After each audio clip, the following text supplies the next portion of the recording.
Hello everyone, সবাই কেমন আছেন? আমি Tanzim recipe, back to my channel. আসসালামু আলাইকুম। আমি আজকে দারুণ একটি মজার নাস্তা বানিয়ে দেখাবো। চলুন নাস্তাটি বানানো শুরু করি। এখানে আমি রুটি বানানোর ডোলটাকে নিয়েছি। ডোলটাকে নিয়ে এবার লিচি কেটে নিয়েছি। লিচি কেটে নিয়ে এবার গোল করে রেখে দিয়েছি। এবার আমি এখানে রুটিটাকে বানিয়ে নিচ্ছি। এই নাস্তাগুলি খেতে কিন্তু অনেকটাই টেস্ট, অনেক সুস্বাদু, বানানো কিন্তু অনেকটাই সহজ। তাই আমরা এগুলাকে কিন্তু চটপট করে বানিয়ে বাচ্চাদের টিফিনে দিতে পারি। আমরা সকালবেলা নাস্তা খেতে পারি, সন্ধ্যার টিফিন খেতে পারি। বানানো কিন্তু একেবারেই সহজ। এই যে আমি রুটিটাকে বানিয়ে নিচ্ছি। রুটিটা কিন্তু বেশি মোটাও রাখা যাবে না, বেশি পাতলাও করা যাবে না, মিডিয়াম রাখতে হবে। তাহলে কিন্তু পরোটাটা অনেক ভালো হবে। আর এখানে এই যে আটাটা ব্যবহার করছি আমি, আটাটাকে বেশি করে আটা যদি ব্যবহার করা হয় তাহলে কিন্তু আটাটাকে রুটিটা ভাজার আগে কিন্তু আটাটাকে ঝেড়ে ফেলে দিতে হবে। তাহলে কিন্তু আর সমস্যা হবে না। আর আটাটা থেকে কিন্তু আটাটা পুড়ে যাবে, পুড়ে কিন্তু রুটির কালারটা চেঞ্জ হয়ে যাবে। তাই আমি আটাটাকে ঝেড়ে ফেলে দিচ্ছি। এবার আমি এখানে ডিম ফাটিয়ে নিব।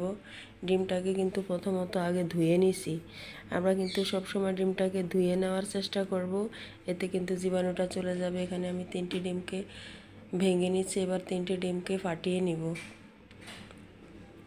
এমনভাবে ফাটাতে হবে যেন সাদা অংশ হলুদ অংশের সাথে একেবারে অ্যাড হয়ে যায়।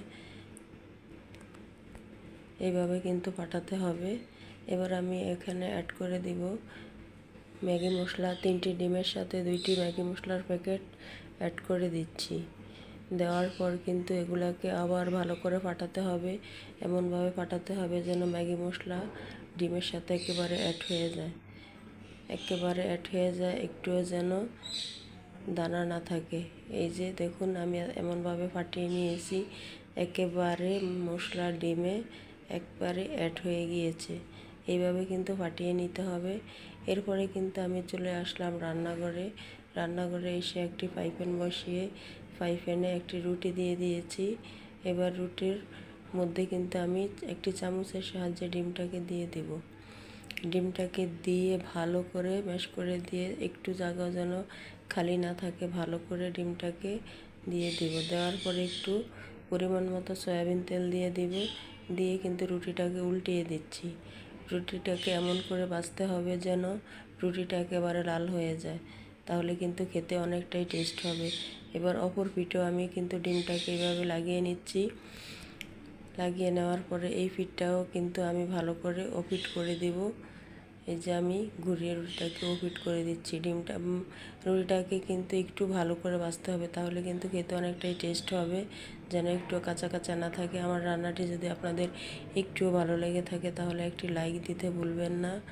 আর আমার চ্যানেলটিকে সাবস্ক্রাইব করে আমার পাশে থেকে আমাকে ছোট্ট একটি হেল্প করবেন। আমার রান্নাটি যদি আপনাদের ভালো লাগে, এরকম রান্না পেতে চান, তাহলে আপনারা আমার চ্যানেলটিকে সাবস্ক্রাইব করে আমার পাশে থাকবেন। যারা যারা আমার রান্নাগুলি দেখেন, আমার ভিডিওগুলি দেখেন, কমেন্ট করেন, সাবস্ক্রাইব করেন, লাইক দেন, শেয়ার করেন, তাদেরকে জানাই আমি অসংখ্য ধন্যবাদ। যারা দেখেননি তাদেরকেও জানাই অসংখ্য ধন্যবাদ। এবার আমি এই যে রুটিটা, আমার একটি রুটি কিন্তু ভাজা শেষ। আমি কিন্তু আরেকটি রুটিকে আপনাদেরকে ভাজিয়ে দেখাচ্ছি। 3টি ডিম দিয়ে কিন্তু 8 থেকে 9টি রুটি এভাবে ভাজা যায়। আমি এখানে কিন্তু আপনাদেরকে সবগুলি রুটি ভাজিয়ে দেখাচ্ছি না, মাত্র হয়তো 2 থেকে 3টি রুটি আপনাদেরকে ভেজে দেখাবো। সবগুলি তো আর ভাজা সম্ভব না। একটা দেখলেই কিন্তু আপনারা এগুলা ভাজতে শিখে যাবেন কিভাবে ভাজা যায়। আর ডোলটা তো সবাই আমরা বানাতে জানি, তাই আমি ডোলটা গুলানো দেখাচ্ছিলাম না, এমনি খালি লিচিটা কেটে দেখিয়ে দিয়েছি। এবার রুটিগুলো ভেজে দেখিয়ে দিচ্ছি। আমার রান্নাটি কেমন হলো, এইভাবে রুটিটি ভেজে খেলে কেমন হবে, আপনারা কমেন্ট বক্সে কমেন্ট করে জানাবেন। কে কে এইভাবে রুটি ডিম দিয়ে ভেজে খেতে পছন্দ করেন, সাথে ম্যাগি মশলা দিয়ে, কমেন্ট বক্সে কমেন্ট করে জানাবেন।